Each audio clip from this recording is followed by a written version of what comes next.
Hoy quiero hablar de un tema que se llama realidad distorsionada. ¿Sí? ¿Y qué es una distorsión? Lo primero que tenemos que, si yo quiero desarrollar este tema, vos decís, ¿qué es una distorsión? ¿Por qué está distorsionado? Si vas al diccionario te vas a encontrar que la distorsión se refiere a una alteración de la información, de una señal, de una imagen, de un sonido, de una percepción, que puede ser causada por variedad de factores como la mala calidad de una señal, una percepción sesgada debido a prejuicios o a problemas que tenemos mentales. En audio, cuando uno ve una señal distorsionada, se refiere a una degradación del sonido y que por ese motivo genera algo especial. No se escucha claro, no se escucha raro. Cuando hablamos de distorsión en una imagen, se refiere a la alteración de una fotografía, de una película o cualquier otra imagen que podamos tener. Pero cuando vos le preguntás a un psicólogo y le decís qué es una imagen distorsionada, te va a hablar de cómo percibimos el mundo que nos rodea y cómo muchas veces los prejuicios que nosotros tenemos, nuestro diario vivir condiciona la forma en que vemos al mundo. ¿Sí? Realidad distorsionada se refiere a una percepción falsa de las cosas que estamos viendo. Porque muchos de nosotros nos hablan y lo interpretamos por un lado o por el otro. ¿Quién no le ha pasado, por ejemplo, historias de vida, por ejemplo, de una persona que le dicen, mirá, la empresa está mal y te tenemos que despedir? Y la persona dice, no, es algo conmigo. Yo hice algo mal, no me quieren. El capataz o el gerente me agarró maña. Y la realidad indicaba que había un recorte presupuestario, como hoy hay, por ejemplo, en la industria de la tecnología, muchísimos miles de personas que están perdiendo sus fuentes laborales. Tal vez no acá, pero si analizás el mundo en que hoy estamos viviendo, realmente hay una grave y una crisis profunda en el área laboral. Si te dicen te tenemos que echar porque no tenemos dinero para pagarte, muchas veces estamos condicionados por lo que vivimos, por las acciones que nos ha tocado en la vida y decimos, no, me echaron por otra cosa. O es como esa mujer o ese hombre que piensa, mi esposa o mi esposo me está engañando. No, me está engañando, ¿sí? Porque vos fijate que hace esto, que hace lo otro, y ya empieza esa psicosis de, ¿dónde estás? ¿En qué estás haciendo? No, estoy trabajando. No, pero justo hoy te quedaste a hacer una hora extra, qué casualidad. Y ya la persona, su cabeza, ¿qué va? Generando una realidad distorsionada de lo que está pasando con el otro individuo. Porque, amados hermanos, el diablo es muy astuto y siempre nos sopla algo al oído para que nos genere la duda. ¿No? Nos genere, ay, no me atendió el celular, ¿en qué andará? No, después le decís, no, se me acabó la batería, no tenía señal, pero ya esa semillita empezó ¿a qué? A distorsionar la realidad. Porque ya tus ojos tal vez no lo miren o no la miren de la forma que la estaban mirando, porque se te generó esa distorsión en nuestra vida de lo que realmente está pasando. Y miren que a través de los años y a través de las historias nos vamos a dar cuenta que, por ejemplo, hablaste a una persona, le dijiste algo súper genial y la persona lo tomó para el otro lado. Y vos decís, ¿qué pasó acá? ¿No me entendió lo que yo transmití? El lenguaje fue distorsionado. Nos pasa también con aquellas personas que de repente hacemos una muy buena acción diciendo, uy, esto es lo mejor que tengo, y la persona comprendió cualquier cosa, lo entendió por otro lado. ¿Y qué pasó? Se pelearon, nos distanciamos. Y así nos ha pasado con amigos, con gente conocida, con un montón de cosas. Pero la Biblia también nos muestra cómo muchas veces se distorsiona lo que Dios quiere desarrollar con cada uno de nosotros. Porque si hoy estás en esta mañana, estoy seguro que Dios quiere usar nuestras vidas para cosas más grandes y poderosas de lo que nos ha usado hasta el día de hoy. ¿Sí? Si vamos a un ejemplo bien claro de esto, está en Números capítulo 13, versículo 1 al 3. Números capítulo 13, versículo 1 al 3 dice: Y el Señor le dijo a Moisés: envía hombres a explorar la tierra de Canaán, la tierra que le daré a los israelitas. Envía a un jefe de cada una de las 12 tribus de sus antepasados. Y entonces Moisés hizo lo que el Señor le ordenó y envió 12 hombres del campamento desde el desierto de Parán, todos jefes de las tribus de Israel. Buenísimo la historia. ¿Qué es lo que vemos acá? Una promesa de Dios. Una promesa. ¿Cuál es la promesa? Envía hombres a explorar la tierra de Canaán, la tierra que le daré a los israelitas. ¿Había alguna duda de parte de Dios de que ese pueblo podía conquistar la tierra prometida? De Dios no había ninguna duda. No existía la posibilidad. Pero si te salteás unos versículos más adelante, vos vas a ver cómo las personas que estaban en ese lugar, que fueron a explorar, esas 12 personas, distorsionan la realidad desde la perspectiva de Dios. Distorsionan y empiezan a ver con sus ojos naturales y entonces las promesas de Dios quedan a un segundo, un tercer plano o hacia atrás. Números capítulo 13, versículo 32. Dice, entonces, hablando del retorno de estos 12 individuos, donde solo 2 personas empezaron a cambiar la realidad, entonces comenzaron a divulgar entre los israelitas el siguiente mal informe sobre la tierra. La tierra que atravesamos y exploramos devora a todo aquel que vaya a vivir por allí. Todos los habitantes que vivimos ahí son enormes. Hasta había gigantes de los descendientes de Anac. Y al lado de ellos nos sentíamos como saltamontes y así nos miraban ellos. Vos fijate cómo 10 individuos pueden llevar a un montón de personas a perder las promesas que Dios tiene sobre su vida. Cuando comenzamos el capítulo teníamos a un Dios hablando, ustedes van a conquistar, ustedes van a recibir, pero apliquémonos a nuestras vidas. Porque es muy fácil hablar de estos hombres. Han pasado miles de años. ¿Quién no tiene una promesa de Dios? Si no tenés una promesa de Dios, definitivamente algo anda mal en nuestra vida espiritual. Porque Dios es un Dios de promesas. La Biblia es un libro que conlleva promesas de diferente índole para cada uno de nosotros. Así que si vos lees la palabra de Dios, tenés que tener una promesa atesorada. Una promesa que puede tener con tu salud, que puede tener con tu familia, con tus sueños, con tu anhelo, con tu deseo, lo que fuere. Con tu trabajo, con lo que fuere. Siempre hay una promesa de Dios. Dios ha prometido desde el libro de Génesis hasta el libro de Apocalipsis, es promesas, estas promesas que Dios tiene para cada uno de nosotros. Pero volviendo hasta el número 32, ellos empiezan a decir, empiezan a dudar de las promesas de Dios. Porque empiezan a decir, la tierra que atravesamos y exploramos devora a todo aquel que pasa por allí. O sea, mata a todo el mundo de los que caminan por ese lugar.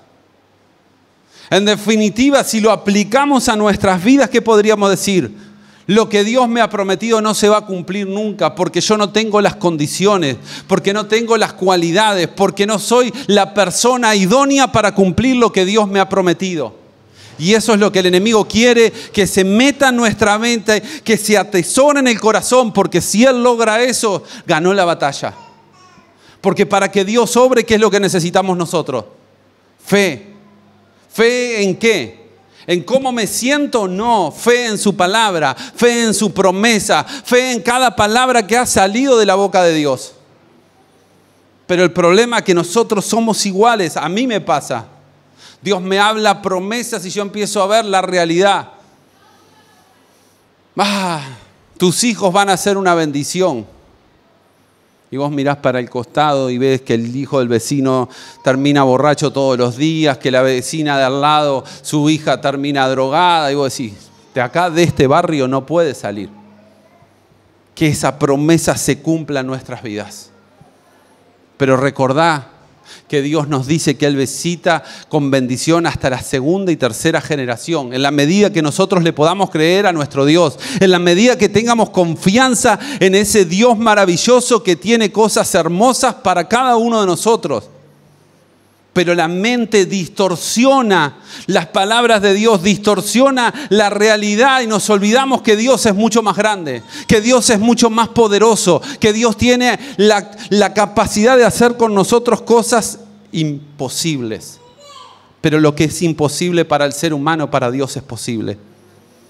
Ahí decían, habían gigantes, no podemos pelear con ellos. Si vamos a pelear, vamos a perder. Y uno capaz que se está comparando con otras personas que están alrededor, porque decimos, no, son mejores porque estudiaron, tienen sexto de liceo y yo no tengo nada y me empezamos a comparar. O decís, Dios me llamó tal vez a ser una gran predicadora, pero a mí se me trancan las palabras, yo no tengo las condiciones que tiene este hermano, la otra hermana. Pero no se trata de las condiciones humanas, mi hijo. No se trata de nuestras capacidades intelectuales. No se trata del medio donde nos desarrollamos nuestras vidas. Se trata de entender que Dios es poderoso. Se trata de entender que Dios es más grande. Y fíjate lo que nos pasa a todos igual que estos hombres.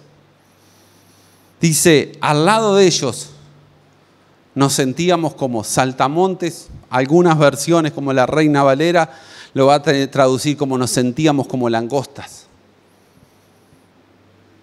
¿Qué es lo que pasa con los saltamontes y con las langostas? Son animalitos ¿qué? Pequeños. ¿Qué más? Son animalitos muy frágiles. Si vos lo agarrás, los podés matar con tu mano o con tu pie. Son muy frágiles.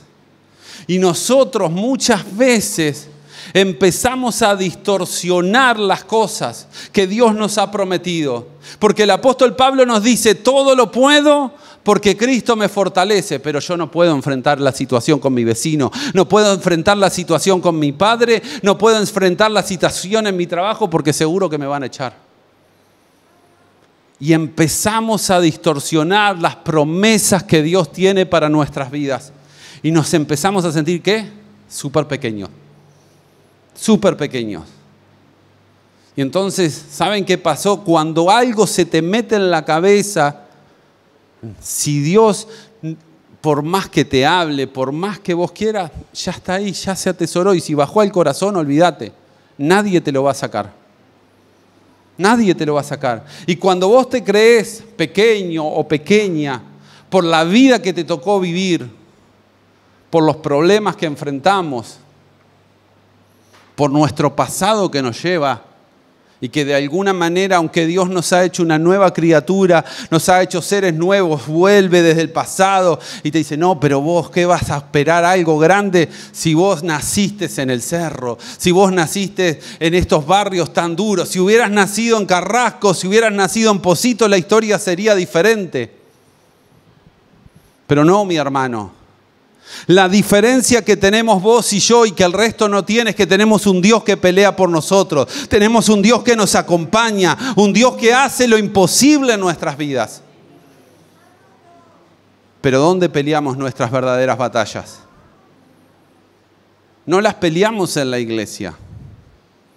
No las peleamos cuando vamos caminando a nuestro trabajo, a nuestros estudios. La verdadera batalla se pelea en nuestra mente. Ese es el ámbito de pelea donde se susurran las voces de Dios y se susurran las voces del enemigo. Y a la que yo le crea realmente es la que va a condicionar nuestras vidas. Es la que va a condicionar todo nuestro ser. Por eso fíjate que dice la Escritura, ellos Nos sentíamos como saltamonte y así nos miraban ellos. O sea que estos hombres tenían la capacidad de entrar en la mente de las otras personas y comprender lo que ellos estaban pensando. Porque si ellos los miraban así, obviamente tenían esa cualidad. ¿Es el problema de todo eso? Que empieza a generar en el individuo a quitarnos la fe. Nos empieza a quitar las certezas y convicciones de las promesas que Dios ha hecho sobre nuestras vidas. Y por lo tanto, de alguna manera le estamos diciendo a Dios, tú eres mentiroso. Porque si yo no le creo a las promesas de Dios, ¿qué le estoy diciendo? Me estás mintiendo. Me estás adulando para que te siga. ¿Y quién no se ha enfrentado alguna vez a una situación difícil y decir, no, me equivoqué, no? Dios no puede solucionar esto. Dios no puede remediar esta situación. Porque nos sentimos poca cosa. Porque nos sentimos pequeños. Cuando la Biblia nos dice lo contrario. Cuando la Biblia nos dice cosas hermosas. Entonces, la pregunta que se nos viene y peleamos en nuestra mente es, ¿cuál es la verdad? ¿La que escuché de Dios? En el caso de esta escritura bíblica, ustedes van a conquistar la tierra prometida, ustedes van para nosotros, nosotros vamos a cumplir el sueño, los sueños que Dios nos ha dado.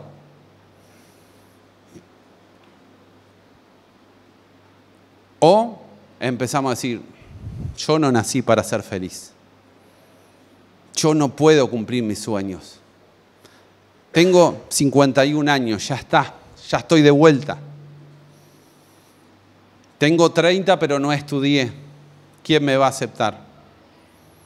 Y situaciones peores que no quiero ni nombrar. Personas que se sienten tan poquito que dicen, no voy a conseguir un compañero en la vida, no voy a conseguir una casa, no voy a conseguir nada. Nací para esto y no sé cómo no terminé bajo un puente. Porque nos sentimos poca cosa. ¿Y saben qué es lo que va pasando? Muchas veces arrastramos cada uno tantos complejos de inferioridad, de sentirnos tan pequeños, tan insignificantes, que no sabemos cuál es la verdad.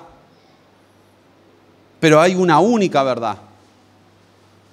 Por eso Evangelio según San Juan, capítulo 14, versículos 6 y 7, Jesús nos dice, yo soy el camino, la verdad y la vida. ¿Cuál es nuestra verdad? Jesús. ¿Cuál es la verdad de cada uno de nosotros? Jesús. ¿Y por qué no le creemos a Jesús? Si es la verdad. Si Él nos hable, ¿por qué nos cuesta tanto creerle a Jesús? ¿Por qué nos cuesta tanto? Porque será en el fondo que no lo conocemos tan genuinamente, que tal vez nos decimos, ay sí, fui a la iglesia el domingo, pero bueno, por la suerte, a ver si, ¿cómo era hoy? Si sale el 969, era Mari, ¿verdad? Ay, me dieron hoy, Matusalén vivió 969, mañana le juego a la quiniela y no lo tomen literal, por favor.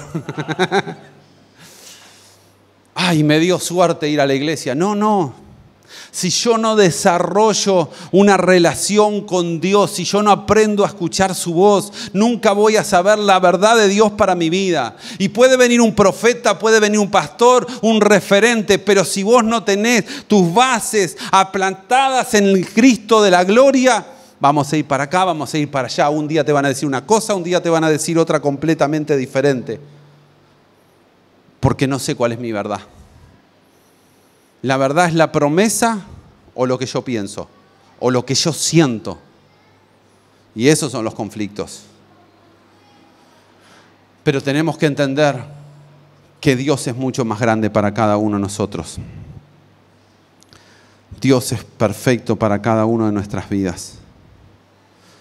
Y tenemos que comprender que cada uno de nosotros, el día que caminamos con Jesús, el día que lo hemos aceptado como Salvador, hemos asumido su palabra y la queremos poner en obras en nuestras vidas, nosotros ya somos hijos de Dios.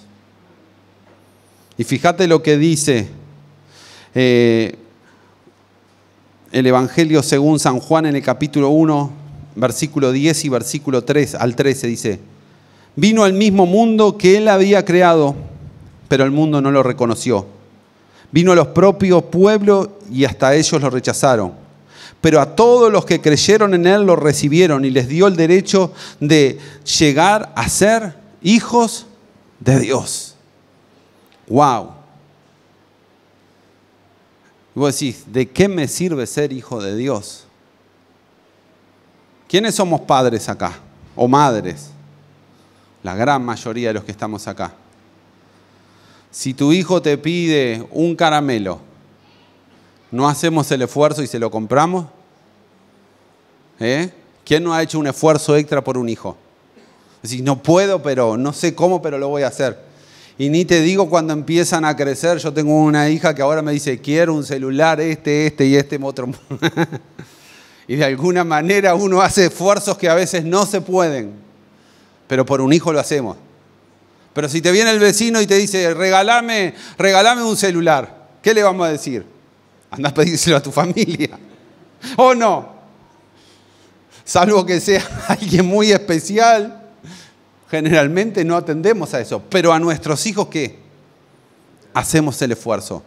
Y la misma Biblia nos dice, ustedes los que son padres, Evangelio según San Lucas capítulo 11, versículo 11, dice, ustedes que son padres, si sus hijos le piden un pescado, ¿ustedes le van a dar una serpiente? ¿O si les piden un huevo, le van a dar un escorpión? Claro que no. Así que ustedes, gente pecadora, saben dar buenos regalos a sus hijos, ¿cuánto más su Padre Celestial le dará a Él el Espíritu Santo a quien se los pidan? ¿Qué es lo que nos está diciendo? Lo que le pedimos a Dios, Él es nuestro Padre. En la medida que seamos, ¿qué? Hijos. ¿Saben cuál es la característica para ser un hijo? Natural, ¿no? Que tenemos la genética. Si hoy hacen por un estudio de ADN, ¿qué es lo que te dicen? ¿Este hijo es tuyo o este hijo no es tuyo? Si tenés la posibilidad de hacerlo. ¿Verdad? ¿Por qué? Porque de alguna manera hay una transmisión genética de padres hacia hijos, de madres hacia hijos o hijas, no importa. Entonces lo que nosotros tenemos que replantearnos en nuestra vida es si realmente tenemos la genética de Dios. La genética de Dios nos hace ver el mundo de diferente perspectiva. La genética de Dios es: mi Padre es todopoderoso y Él va a cumplir el propósito que tenga sobre mi vida. No importa mi condición social, mi conocimiento, mi desarrollo o lo que sea. Si mi Padre me lo prometió, Él lo va a hacer. Pero tenemos que estar seguros de que tenemos la genética de Dios. La pregunta es, ¿cómo nos damos cuenta que tenemos la genética de Dios? Yo no sé si vos sabés, cuando un niño nace en Uruguay, ¿qué habla? Español. Cuando nace en Francia, ¿qué va a abrir? Francés. Y decime, ¿estudiaron los niños chiquitos para hablar francés o español? Definitivamente no. Lo aprenden del estrato social, del compartir con su madre, con su padre, y empiezan a hablar ese lenguaje de fe. Cuando yo tengo esa genética que tiene que ver ¿con qué? Con Dios. Mi lenguaje está igual al lenguaje de Jesús. Y ese lenguaje es un lenguaje ¿de qué? De fe. Como la canción que muchas veces cantamos. Cuando aprendo el lenguaje de fe, definitivamente yo me parezco a mi Padre. Definitivamente yo tengo la genética de Dios.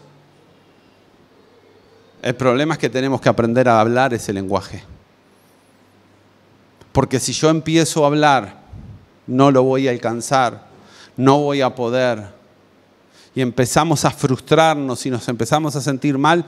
¿Qué es lo que nos tenemos que replantear? Si realmente tengo la genética de Dios. Porque Dios no usa palabras, no voy a poder hacer. Sino que dice, por ejemplo, en su palabra, dice, cuando abro mi boca y hablo, la palabra sale de mi boca, va hacia la tierra, cumple lo que quiero hacer y vuelve a mí con resultados. Lo estoy parafraseando. Pero cuando yo empiezo a entender que tengo que hablar un lenguaje de fe, y la fe es estar convencido de que algo no es real con mis ojos, pero que está viniendo. Algo que no está tocable, tangible en este momento, pero está viniendo, se está acercando. Como dice la palabra, marcha hacia su cumplimiento y en el momento exacto se va a realizar. Entonces empiezo a hablar ese lenguaje de fe y esa significa que tengo una genética de Dios. Mi Dios es mi Padre.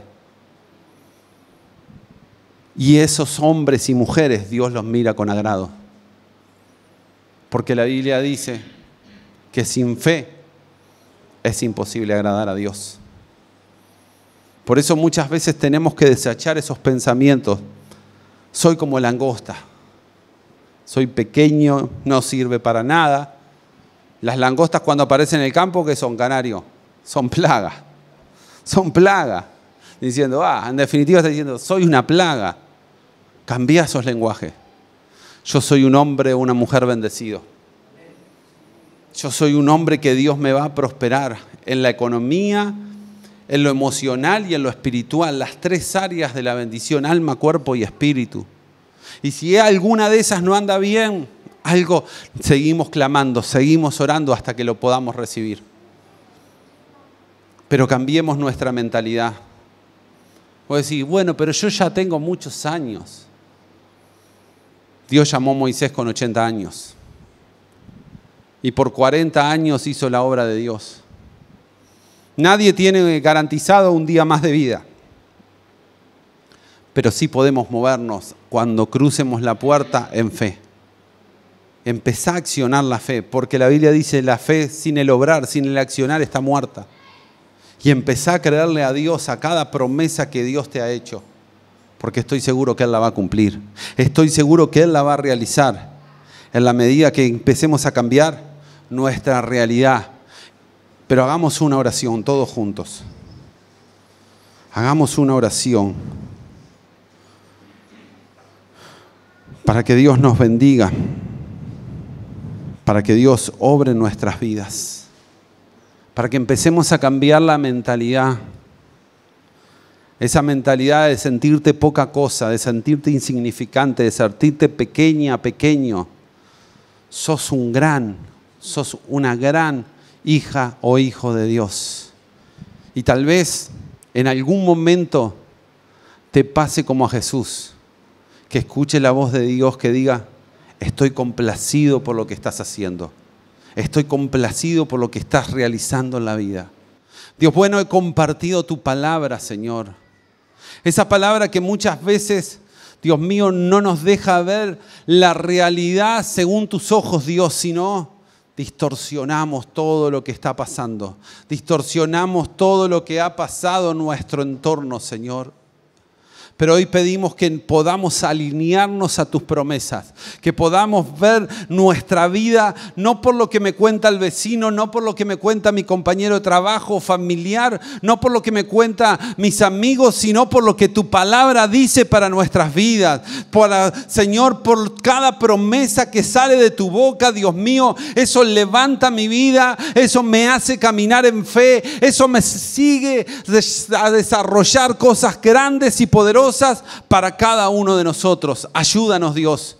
Ayúdanos en esta mañana a cambiar esa mentalidad, Dios mío, de no lo puedo, porque tu palabra dice que nosotros somos tus hijos, porque tu palabra dice que todo lo puedo, porque tú nos vas a fortalecer, porque tú vas a renovar nuestra fuerza y aunque no tengamos ninguna, tú la vas a multiplicar para que empiecen a ocurrir cosas maravillosas en esta semana, como hemos escuchado en este día testimonios de personas de que están recibiendo un aliento que viene de la misma voz de nuestro Padre Celestial, porque Él está vivo, Él nos está mirando con ojos de expectativa de ver grandes cosas a cada uno de nosotros. Ayúdanos, Dios, ayúdanos a romper esas mentalidades, Señor, de poca cosa que tú no tienes para nosotros, sino que nos veamos, Señor, como tú los veías al pueblo de Israel, entrando en la tierra prometida, haciendo que las murallas grandes cayeran bajo la unción de tu poder, Dios mío, porque no es con nuestras fuerzas que nosotros podemos salir hacia adelante, no es con nuestro intelecto, no es con nuestras capacidades, no es con lo que nosotros hemos aprendido en la vida, es con lo que tú tienes desarrollando y vienes desarrollando en cada uno de nosotros. Ayúdanos, Dios mío, a ser hijos cada día más agradables hacia ti, Señor, porque entonces veremos tu gloria, porque entonces veremos tu poder, porque entonces veremos tu majestuosidad. Ayúdanos, Señor, aumenta nuestra fe, aumenta nuestras convicciones, aumenta nuestras certezas, Dios mío, para que lo podamos ver. En el nombre de Cristo Jesús, que así sea. Amén y amén. Que Dios te bendiga, que Dios te guarde. Ese aplauso es para nuestro Dios, para nuestro Creador.